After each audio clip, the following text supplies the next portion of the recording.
Welcome to Patty's Place, a place where we're going to talk about grief, dementia, and caregiving. I started this podcast in honor of my mom, Pat, who passed away from dementia about 2.5 years ago. I'm your host, Lisa, so I want this to be a place where you can come and know that you are not alone. So grab your cup of tea, your cup of coffee, or if you're having a really bad day, a glass of wine, come join us today. I'm very excited about our guest today. Our guest is Matt Wolfe. He is the chaplain, the hospice chaplain at Lightways Hospice and Serious Illness here in Joliet, Illinois. So welcome, Matt. Thank you. And I am a chaplain here, not the chaplain. Chaplain. We do have, I think so. But yes. Oh, okay. Fair enough. How did you become a hospice chaplain?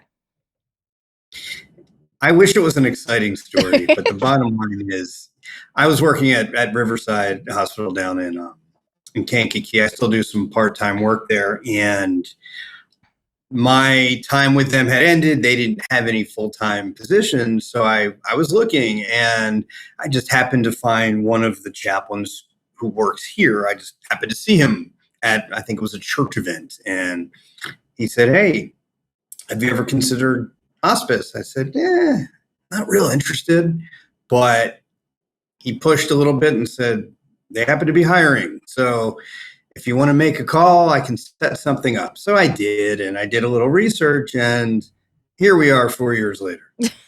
Okay. So for people who don't know, what does a hospice chaplain, what's their role? The role, I always tell people, it's to, if nothing else, to provide an extra layer of support.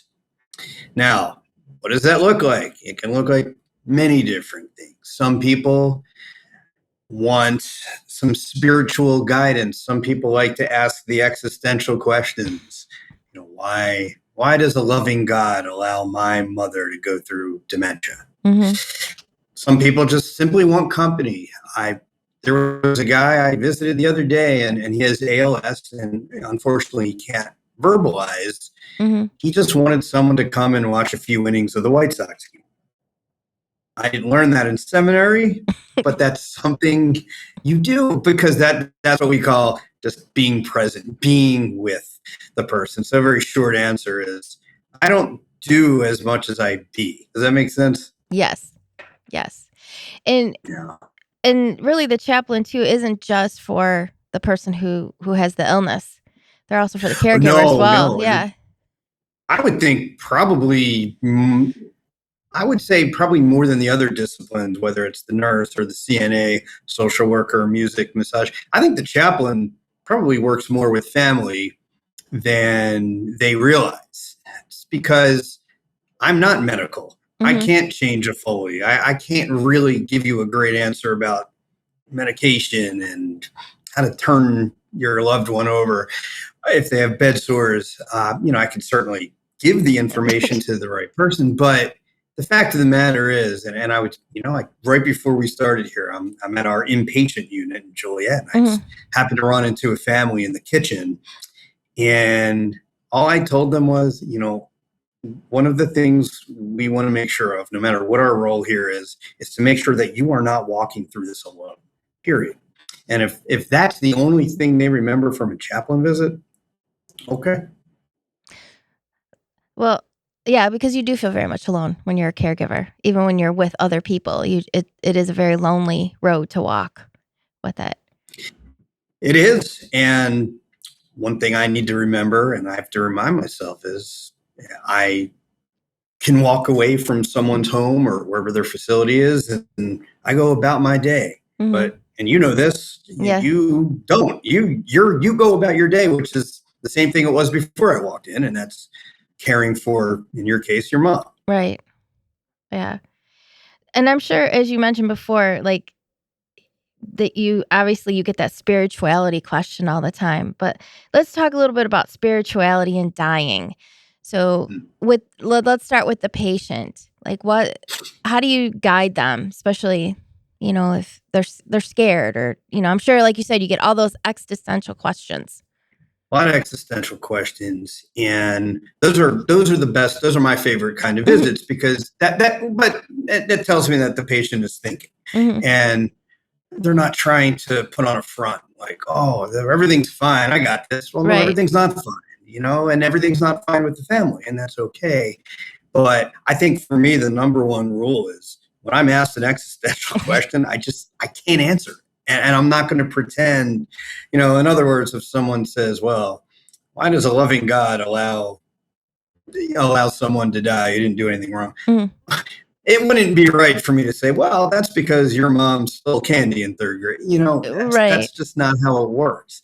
And what I have found more than anything else is that 9 times out of 10, people are not looking for answers. They're just looking for someone to ask the question to. They're looking to talk with, not to. And I affirm every question I get. I had an initial visit with someone the other day, and I forget exactly what her diagnosis is. It's not dementia. She was very much with it. And the first thing she said to me was, Chaplain, I'm afraid of the future.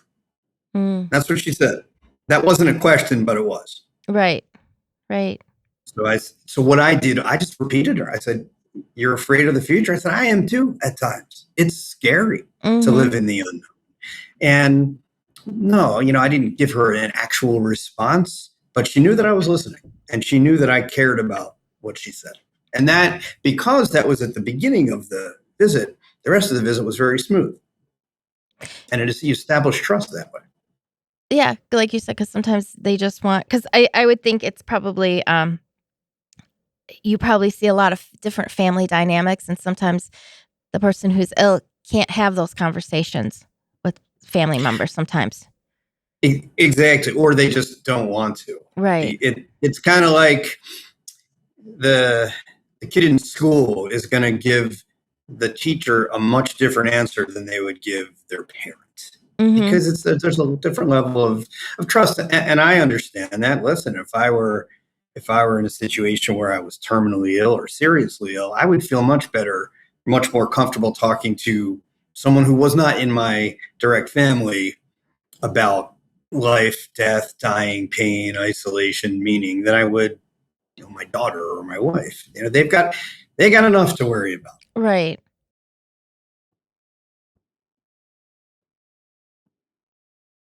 I'm sure you have sometimes anger comes up, whether it's with the patient or the caregiver. So, how are some ways that people can deal with that anger? It could be towards God, towards life, the universe, all of the, all the above.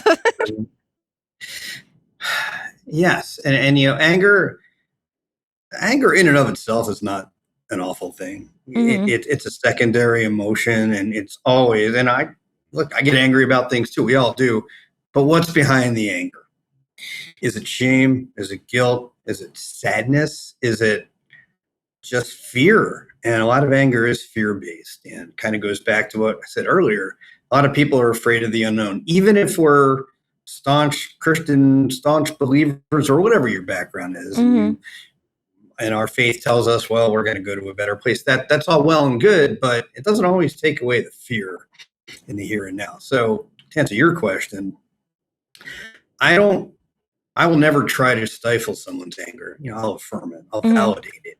Now, obviously, if it gets to the point where it can get a little violent, or people are starting to drop 4-letter words, or screaming at about other team members, okay, maybe we need to come to some sort of a solution. But as far as questioning God and saying this isn't fair, no, it's not fair. It's not fair that your mom had dementia. It's not fair that the person I saw today is, in their 50s and has stage 4 pancreatic. It's not fair. No, it isn't. It isn't. And, it doesn't. I know people mean well when they're like, well, that means that they accomplished everything and, God's calling them home and all that. It doesn't really give the family member the comfort that you think it does, because you think you're just like, but they're not here. Why them? Yeah, exactly. And you're right. People do mean well. I understand that. And, I've said things I probably shouldn't have said too in those situations, but do they always bring real comfort to a family? Probably not. And that's why sometimes less is more. And as a lot of chaplains, if not most of them, are former church ministers or at least speakers somewhere. And, we're taught to just to speak, to preach, Mm. to flesh out scripture and to get up there in the pulpit and talk for 25 to 45 minutes. But now it completely turns. It's about listening Mm. and respecting your pulpit, not pretending that I'm the expert. What would you give that advice to some, if you were giving advice to family members, to really to step out of their grief in that moment and try to listen to the person who's dying? Yeah, I mean, yeah, I don't. I try not to advise as much as Well, right. softly suggest. There you go. Softly suggest. But sometimes people do ask, Yeah. and I mean, not all the time. And again, a lot of that has to do with trust, and that's why it's important, if I can and if the family wants, to get into their either their house or their facility multiple times, just so you can learn how to read the room. You can learn a little bit about the Mhm. family. But I, more times than not, the family members are angrier or have a more vitriolic reaction than the patient themselves. Yes. I will never forget.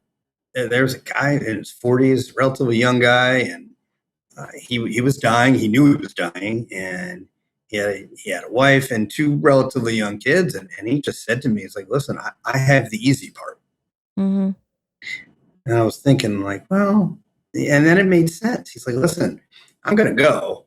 I'm not going to have to deal with pain anymore, but they are. Yeah, that's 100% right. Yeah. Which is why, as we were talking about before we started, the bereavement aspect is so important. Yes. And speaking of that, what kind of role does spirituality play in grief, would you say? In grief, I think I think our relationship, rather than religion, our relationship with whatever our higher power is, for me, it's God. As if I can be open, if I'm grieving or you're grieving, if we can be open with God, if we can shake our fists, so to speak, and not fear any retribution, I think that's good. I think that's healthy Mhm. in grief because, as you know, and many know, there's really no right way to grieve. Right. And there's ups, there's downs, and some days you feel awesome, and other days you turn on the radio and you'll hear a song that reminds you of mom, and then it's you're not going to have a great moment there, and that's okay too. Mhm. But for me, as far as the spiritual aspect, spirituality is it can be communal, and some people rely on their church family or synagogue family or mosque family, and that can be really, really helpful. But even not, even if you do not belong to an organized religion, if you want to call it that, there's always people in your path. There's always people that God puts in your path, I believe, at the right time for the right reason. And whether that's while you are going through the anticipatory grief before your loved one dies, or maybe afterwards, there's always people. I think there's going to be people that God puts in our lives to help soften the blow and just to be someone to talk to. I would agree with that. And that Yeah. you have to be open to it. You know, you might not realize at the time, but if you can be open to it, then you can kind of get that help a little bit. Or like you said, sometimes it's just a conversation somebody you have with somebody and it just made you feel better in that moment. Yeah. And especially if it's someone who has been through what you've been through, and not to say that there, because every situation is different. We Right. could have 10 people who have lost mothers to dementia or children, heaven forbid, with cancer, but they're all going to grieve differently, and the situation and the context are going to be differently. So to say I know how you feel, that's not helpful. But to say, hey, I've been through this too. I can talk to you if you want, or I can listen to you, better yet, if you want. And I think there is a certain power in numbers when it comes to grief, because grieving alone is hard. Going through any type of illness alone, I can't imagine. Life is hard enough when you're healthy. Going through it alone, Hmm. so we need support, all of us. Oh, definitely. Um, and I've said before, like hospice. not only help my mom, but help me as well too with all the services and stuff. I still go, as a matter of fact, um, Lightways has a parent loss group that I was at last night, which is just Very nice. it's a very it's just nice. And in the events too that Lightways has, you just don't feel alone when you go there. As crazy as it sounds, you feel better when you leave because you bond with knowing that they they have the same feelings that you do, even if the situations are different with it. Yeah, loss is the great equalizer. We can Mm, all put on a front, but we're all, in other words, no one's going to walk out of here without grieving. right? It's not possible. No, it isn't. Then, out of curiosity, have you ever seen or experienced any stories of like people when they are dying? Like, do they see angels or family members or things like that? But someone asked me that same question yesterday. They no, she did. I mean, but this was a patient of a loved one, and she's saying, "What's going to happen?" And I don't know if she was, again, this goes back to our. I don't know if she was looking for an answer, but Right, said, "Hey, how am I going to know when mom is dying? Are there going to be angels in the room that come and right, get her?" And again, I don't know the answer. However, right. it's very real that maybe her mom or whoever the patient is will experience something in the room that I don't or you don't. That I would never discount. Yeah, when patients are at the end, are Hmm. the kind of at the end of their time, yes, you see them reaching out a lot. At least I do, and I wholeheartedly believe that their reality is a little bit different from ours, and it's different than it was a couple years ago for them when they were healthy. And I think it's totally normal, and it's very, especially in hospice. Now, this is much different than if someone gets caught in a horrible accident and is dying in front of you. But in hospice, if we're doing our job, Hmm. then the person who is dying is comfortable, and it's a very peaceful death, and there's no struggle. And that to me is very spiritual, because everybody, we in America, we hate to talk about death and dying. It's just Yes, not fun dinner conversation, yes, yes, we do. but we're all going to die. Right. And why not, if you have the opportunity, why not do it peacefully? And to me, it gives the family so much peace, knowing that, hey, yes, it's awful. I just lost my loved one, but she went peacefully, and I can live with myself the rest of my life knowing that she did not suffer in the last hours, minutes of her life. And I will say, for me, my mom did. She said, she thought she saw her brother. She thought she saw her Yeah, mom. And I swear, I think that she saw some of our dogs because she kept like going like this, like she was petting. And I was like, who's there? And I just went with her, so absolutely. I think that's why she showed me that more. I can't say if my dad noticed that or not, but I was kind of open to it with it. And that actually did bring me peace because I was like, I knew she was seeing them. And I completely believe she did, you know. I would totally, yeah, I can't confirm it, but I Right. would affirm it. I think that makes total sense. And, none of us are going to know for sure until Right. we're in that seat. Exactly.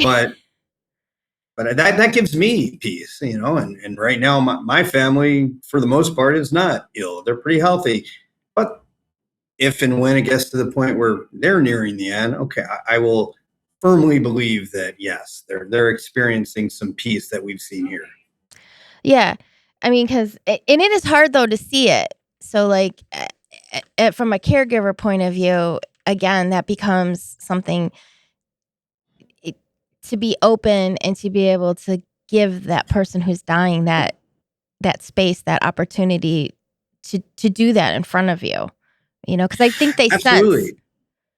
you know. Yeah, and as I think we've discussed before, that your mom, for instance, Mm, knew you were in the room at that time, and I believe this also. If I am in someone's room as they're dying, but also their family members are, they can kind of differentiate. Okay, mhm. this guy's voice is not the same as theirs. His aura is not the same. And in other words, hearing, as we say, is the last thing to go. Mhm. I fully believe that the man or woman who is dying is fully aware of who is in that room.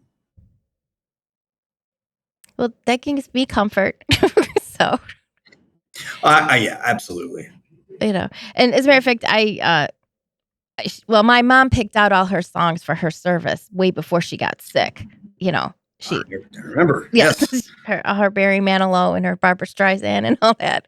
Barry Manilow. Her Barry Yes. Manilow. So I played a lot of that music that I knew she liked, during that last week because I thought, well, that could bring her comfort too because she loved it, with it. Music is a huge, I mean, this is a different podcast altogether, but But music yeah, is a huge, huge conduit for those who are experienced near death and to those who are dead and or dying. And it's such a spiritual, there's so much spirituality in music, in music therapy.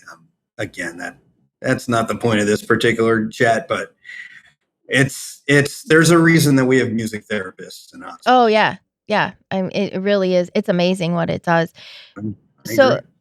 what kind of advice would you give a caregiver, like to help ease and make it more peaceful, not just for the patient, but for themselves too? Self-care, I'm never going to tell someone you need to do this, you need to Right. go outside and get a sandwich, you need to go walk around, but try to reframe it in a way that, hey, listen, every caregiver needs a caregiver. And if you're not and it again, it's easier said than done, I Yeah. know that, Right. but if you're not taking care of yourself, you're not really going to be much help for your loved one. And even if that means, find someone to watch mom or dad or whoever just for a half hour, go outside, get some exercise, drive around, I don't know, take a nap, which is why we do have volunteers here at Lightways. But that to me is the number one thing. And the number two, it was probably, I always try to remind people, do not judge your emotions. That actually might be number one. Mm. Because as you know, there's going to be plenty of emotions, and when Mhm. we're not sleeping, it messes with our physical well-being, our emotional well-being, our mental well-being, and that whole piece, that whole puzzle comes together in pieces that are not great for our loved one if we're not at least a little bit taking care of ourselves. I'm not saying, go on a diet and eat only salads, but, Right. just be aware that this is a physical grind. And Yes. Yeah. most people know that it's almost like they just need someone who they don't really know to give permission. Yeah, Oh, that's okay. true. Chaplain said it's okay. Okay, If yeah. I go, I'm going to go do that. Yeah. Well, the other thing that comes up besides anger too, I would say, is probably guilt. Yeah. Yeah. So, what can a caregiver, when they feel guilty, like maybe they didn't do enough, they didn't take care of their loved one enough. Well, it's interesting when every now and again I'll go on an admission visit, which Mhm. is what it sounds like. I'm sure you had to be on one when Yeah. mom was admitted into our services. For me, it's almost like when the POA or whoever in the family is at that meeting and they sign a piece of paper saying, okay, I'm giving you consent to begin hospice. Not that it's a binding contract or anything, but Right. once you put your name down, it's like, oh my, what did I just do? Mhm. And am I giving up on my loved one? And no, the answer, you're not giving up, you're letting go. There is a big difference. Mhm. But like with any other emotion, I will validate it. I don't agree that you should feel guilty, but I also don't want to tell you how to feel. In other words, if that's how you feel, okay, let's work with that. And furthermore, the other guilt I actually see or hear about more than that is, oh my goodness, I wasn't there when mom died. Mhm. How can I forgive myself? Well, maybe mom didn't want you there when she died. And I don't mean it negatively, but Right. it's very possible that, and we see it here in the inpatient unit a lot, sometimes people just want to be alone. Other times they don't. And honestly, we don't always have that answer. But yeah, there was a guy who I remember, he was always with I think it was his mom, always. Mm-hmm. And I think she died when he had to go to the restroom. Mm-hmm. And that was it, in that 30 seconds or whatever. And, he still beats himself up about it. And that's a shame. It is. Well, I know that, I mean, I was there with my mom. However, sometimes a couple people have asked me, like, did I know the exact time? I don't, Mm, because I, her breathing was starting to go, I could tell it was changing and everything. And I like had woke up and I could still hear her. And then I could close my eyes for a little bit again. And then like the next time when I woke up and I was literally like right there, mm, I didn't hear her. And then, I had to go get the nurse because she was in memory care and everything. right. But in the back of my mind, I thought she didn't want me to hear her last breath. I could see that of my mom, Believe it. I could no that and I that totally makes sense. I could see her sparing me that because I remember her telling me about when my grandma, her mom, she had Hmm. pancreatic cancer, and she always would talk about like the death rattle and that kind of stuff. And she would tell me that my grandma smelled roses before she went to the diabetic coma. And when the one day Interesting. my mom said she smelled roses one day, and I was like, "Uh-oh." I was like, cuz I remember that. I was like, "Oh, okay." No, You know. association. Yeah. But getting back to your original question about feeling guilt Mm, in the just by placing someone on hospice, that's why it's important to have a good team to mm, help educate the caregivers, whether it's the chaplain, the social worker, the nurse, CNA. We've seen this so many times. We've had mhm. so many patients, and you are not the first person to sign a consent form. You're not going to be the last. I think there's so many misconceptions about Yeah, hospice. yeah. So many people think, "Oh, well, my mom used to always say, used to make her so mad. She used to say that when people, were sick or they had cancer and it was, towards the end, she used to say that they didn't give up, their body gave out. That there's a difference in with That's that. right. Uh, you know, Didn't give up. The body gave out. Yeah, I like that. yeah, and you're not bringing hospices, you're not giving up, and it doesn't mean it's right at the end. I was amazed at all the services that are out there for it. Um, Right. It's letting go is not the same as giving up. Giving up right. kind of points to, well, I'm quitting or I'm not following through on something. Listen, if a medical doctor who knows what they're doing tells you, listen, there's nothing we can do at this point. Well, then Right. all's out of your court. You can't. You're not giving up at that point. You're saying, okay, Right. let's focus on quality and the whole quality versus quantity debate. That's also valid, but so many people, by the time you start your hospice journey, okay, how can I find meaning, value, and joy in however much time I have left? Which, by the way, is a good exercise for any of us, whether True. we're ill or not. How do Right. I find meaning and value? And that's another duty of a hospice chaplain, in my opinion. And it's challenging because if someone's sitting in a bed all day and they can't really move, their conception of joy and value, it can be a lot different than it was 5 years ago. Oh, So how right. do we how do we reframe that? How do we change? How do we move the goalposts, so to speak? And I'm here for that. I'm here to help. Well, yeah, and if there's some things that they still want to do or say or that, and it becomes so hard with all, different family dynamics and that with it. That's another story altogether. But yeah, absolutely. Yeah, it a serious illness can really bring out the best. It can bring out the worst in families, and we've seen plenty of examples of both. Oh, I'm sure you have. And yeah, yeah, I'll Yeah. just leave it at that. Yeah. I mean, it's just not easy with it. No, it's absolutely not easy. Yeah. No, So, so what other misconceptions would you say people have about hospice then? we're the death squad. Been called that before. Okay. If you ever want to, If you ever really want to freak someone out, go to a hospital ER and announce yourself as a chaplain. But that's Mm. another story. Oh, yeah. Yeah, but that's not hospice. But yeah.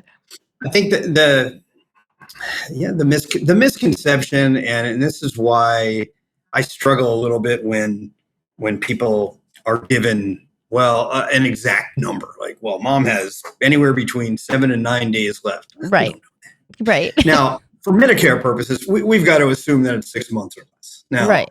we have to. I've had plenty. I don't remember the exact amount of time that mom was with us. I think it was more than 6 months, right? So No, actually, she came in September and she passed the beginning of January.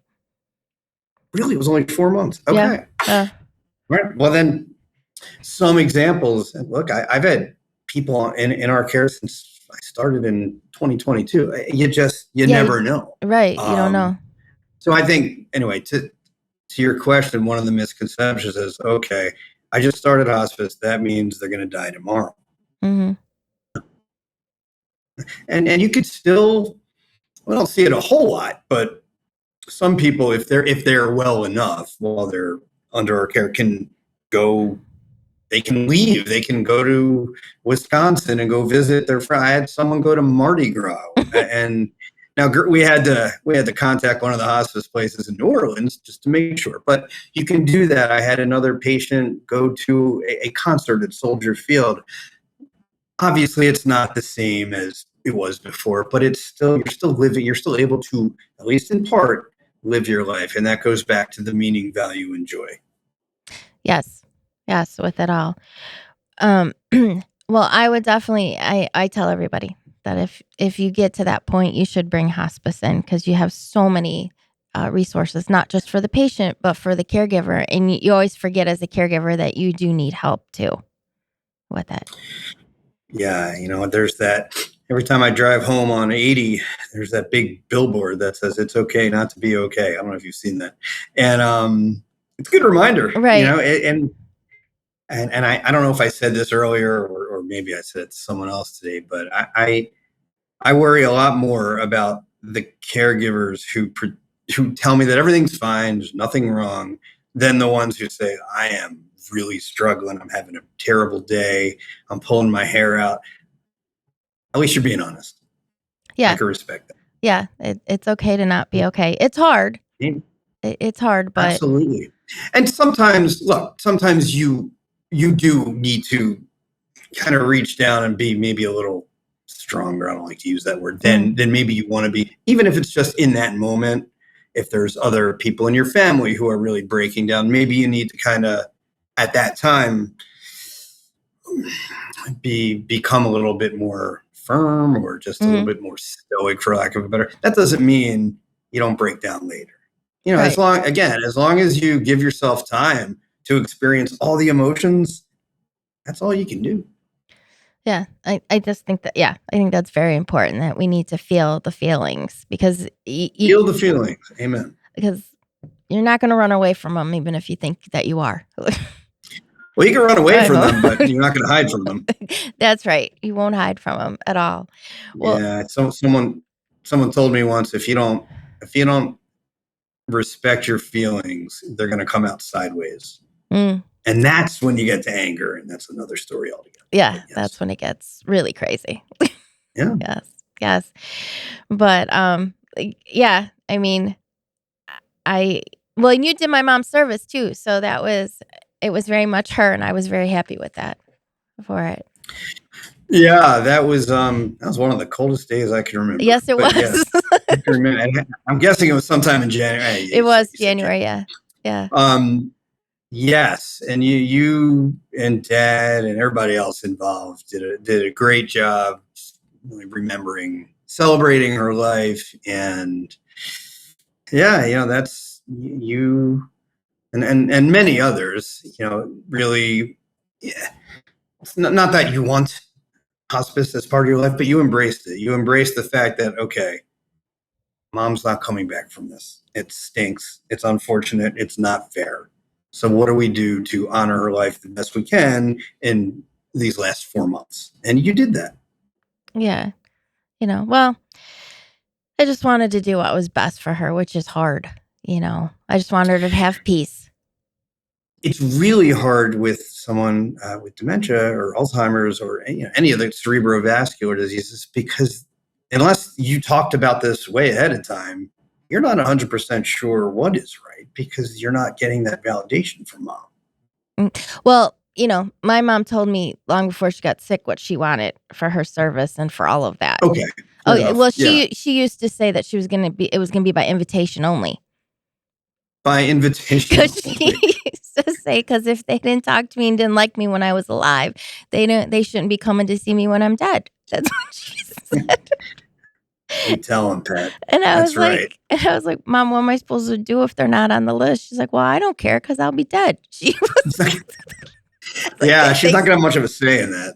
yeah. And then she was like, don't you dare have an open casket. I don't want anyone looking at me. That's why I was very careful about what pictures we had with it. Oh, Yeah. okay. Because then she decided she was going to be cremated, because why spend all that money on the casket and all that? So she's like, do that. And then I had to be careful. It's not cheap. No. So I had to be careful with the pictures that I chose, because she didn't like her picture taken either. So yeah. Excellent. Yes. That's So, well, thank you so much for joining us, Matt. amen. Yes. So we'll tell people. Yeah, thank you. Thanks for having me. Your show is great, and I wish you continued success. Well, thank you. Thank you very much. All right. So I hope everyone has enjoyed this episode of Patty's Place. Hope you enjoyed your cup of coffee, your cup of tea, or if you're having that really bad day, that glass of wine. And just remember, you are not alone right here. And make sure you subscribe to our YouTube channel, leave us a review, and we will catch you next time on another edition of Patty's Place.